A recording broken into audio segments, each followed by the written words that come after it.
بسم اللہ الرحمن الرحیم۔ صبح دھرنا ہے، اور چونکہ ایک شخص کا بنیادی حق ہے، ایک جماعت کا بنیادی حق ہے کہ اس کو دھرنا کرنے کی اجازت ہے۔ صرف جماعت کی بات نہیں، ٹیچرز دھرنے دیتے ہیں، ڈاکٹرز دھرنے دیتے ہیں، اور باقی پورا ملک جو ہے جب چاہتا ہے دھرنا شروع کر دیتا ہے۔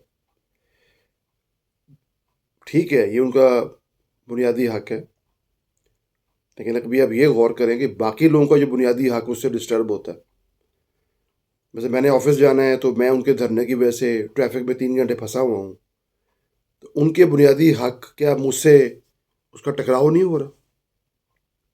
اگر اسٹیٹ ان کو اجازت دے رہی ہے دھرنا کرنے کی یا احتجاج کرنے کی، تو ہمارا بھی تو اتنا ہی بنیادی رائٹ ہے نا کہ ہم اپنے آفس جا سکیں، ہم اپنا کام کر سکیں، ہم سڑکوں پہ ذلیل نہ ہوں اور نارمل زندگی گزار سکیں۔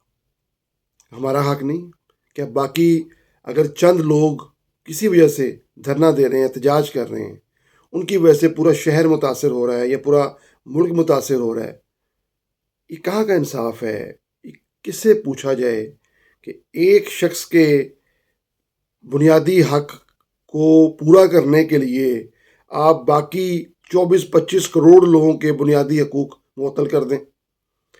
آپ ایک شخص کو احتجاج کرنے کا حق دینے کے لیے 24 کروڑ لوگوں پہ یا 12 کروڑ لوگوں کے انٹرنیٹ سروس کو معطل کر دیں،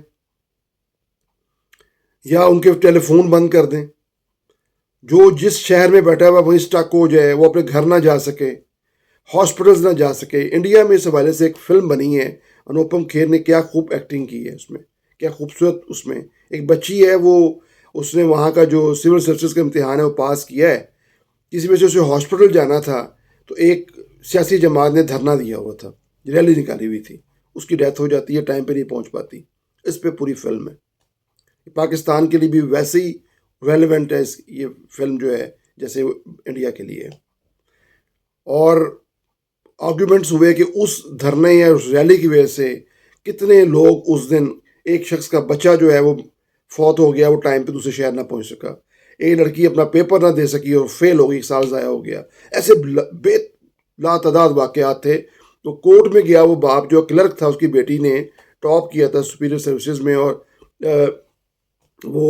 اس نے کہا کہ اب چند دنوں بعد اس کو سلوٹ پڑنے والے تھے، لیکن وہ اس کا بنیادی حق نہیں تھا۔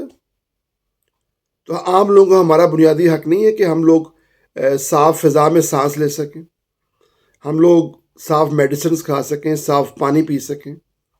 چلو یہ اسٹیٹ ریاست ہمیں مہیا نہیں کر رہی، تو کم از کم ہم سڑکوں پہ سکون سے چل سکیں۔ یہ چلیں، ایک شخص نے دھرنا دینا ہے یا کسی جماعت نے دھرنا دینا ہے یا کسی نے احتجاج کرنا ہے، تو آپ اس کو ایک مخصوص ایریا شہر میں فراہم کریں، جو کوئی باغ وغیرہ ہو، کوئی جگہ ہو، اسے سڑک نہیں بند ہونی چاہیے، وہ لوگ وہاں پہنچیں اور وہاں جا کے احتجاج کریں، وہاں پریس آ جائے، وہ بتا دے جی احتجاج ہو رہا ہے، بس کافی ہے۔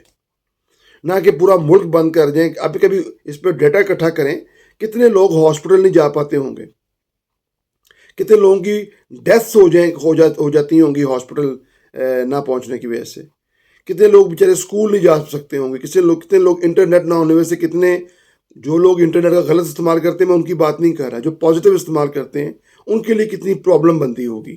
کبھی اس پہ ڈیٹا اکٹھا کریں، کتنی فرسٹریشن ہوتی ہوگی، کتنا ذہنی پریشانی کا باعث بنتا ہوگا، فرسٹریشن کا باعث بنتا ہوگا، اس کا کبھی ڈیٹا اکٹھا کریں۔ صرف چند لوگوں کو احتجاج کا حق دینے کی وجہ سے آپ 25 کروڑ لوگوں کا حق جو ہے وہ چھین لیتے ہیں۔ یہ کہاں کا انصاف ہے؟ کہاں کی جسٹس ہے؟ ریاست کو اس پہ غور کرنا چاہیے۔ اپنا ڈھیر سارا خیال رکھیں۔ اللہ تعالیٰ ہمیں آسانیاں تقسیم کرنے کی ہمت اور توفیق عطا فرمائے۔ آمین۔ پاکستان زندہ باد۔